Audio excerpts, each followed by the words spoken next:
Hello, my name is Greg, and I'm doing my presentation on the book Sexual Outsiders: Understanding BDSM, Sexualities, and Communities, with the overall theme of destigmatizing BDSM.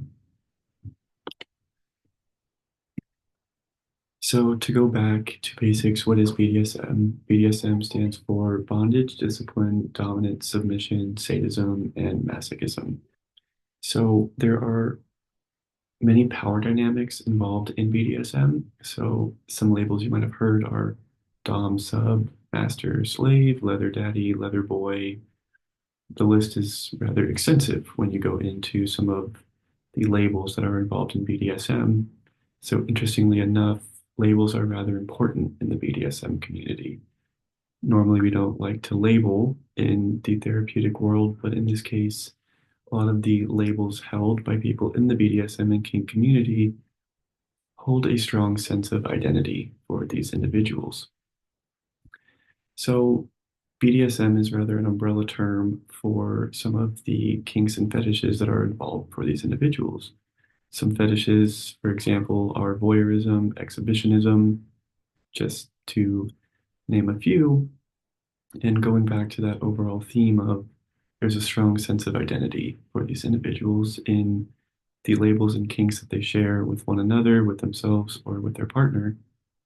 So, oftentimes, as expressed in the book as well as in research, is that therapists will focus more on the motives behind BDSM, like why do they engage in BDSM? What are you hoping to gain? Rather than focusing on how can we work with this, based on what you like, how can we get your needs met? There's a lot of therapists that might focus on the why rather than the affirming how do we go from here to make sure you're getting your needs met and how do we communicate that to others. So a lot of the stigma is focused on the DSM. So there's a long history of BDSM being pathologized. So the DSM has made extensive strides in allowing the kink community to be a bit more inclusive in the language. Language is definitely very, very important when it comes to destigmatizing and not pathologizing this community. So, as expressed in the book, as well as further research, context is everything when it comes to BDSM and engaging in those kink behaviors. So, when you look at a kink act on paper, it might fall under a DSM diagnosis. However, when you look at the context of what is going on, you might understand that, this is not a diagnosis that we're working with here.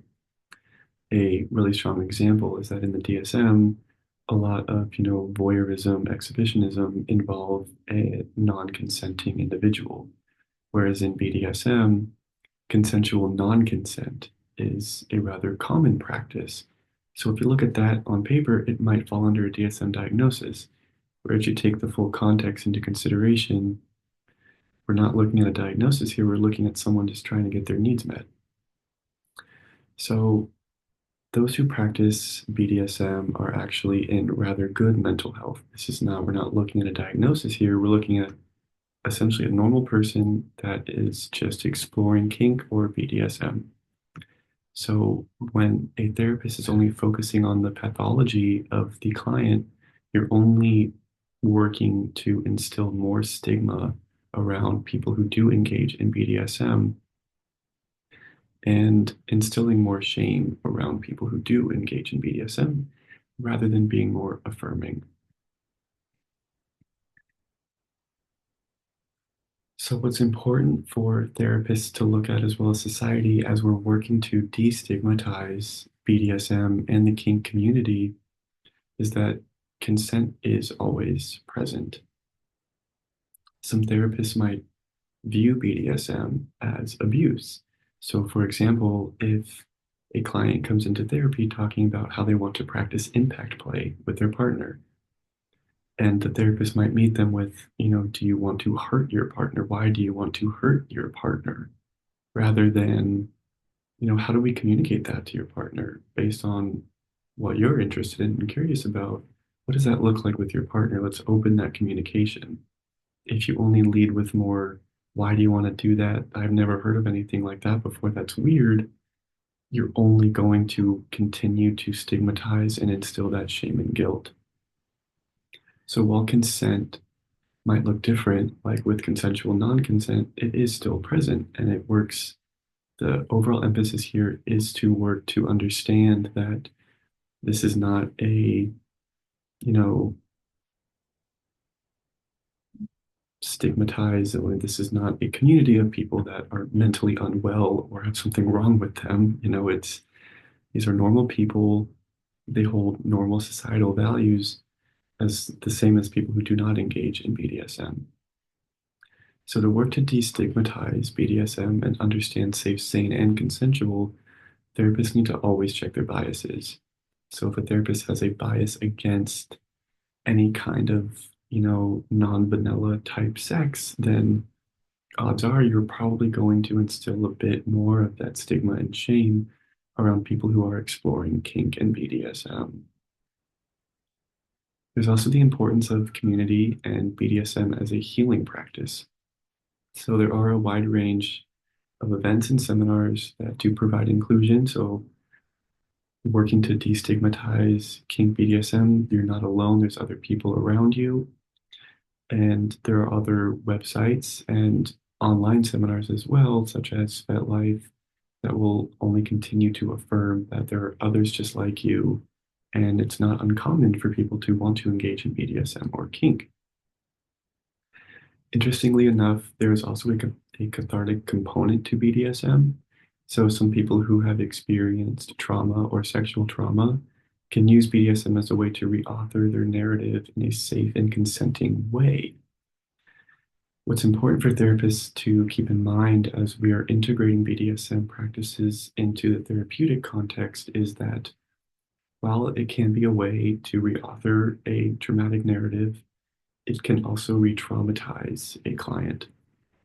So therapists need to keep that in mind if they are working with BDSM to help their clients be informed of the risks that might be involved if clients want to engage in BDSM with a previous trauma history.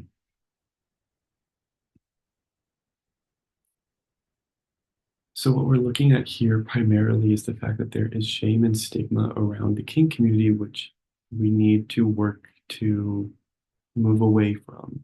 We should be affirming rather than stigmatizing and pathologizing. So if someone is coming out as somebody as a member of the kink or BDSM community, that can be rather challenging, not only to, loved ones, but also their partner explaining what they enjoy and their therapist too. It's a very vulnerable act. And if you're opening up to someone vulnerably and only met with shame and stigma, especially for mental health professionals, that's only going to cause more shame, depression, and anxiety. So, focusing the research and as well as the text, focusing on the fact that we should stop focusing on trying to fix them or saying anything about why they have the kinks that they do and practice affirming therapy. So, affirming that, this is what it is. You like what you like. Let's not focus on why you like it. Let's focus on, based on what your needs are, what does that look like for you?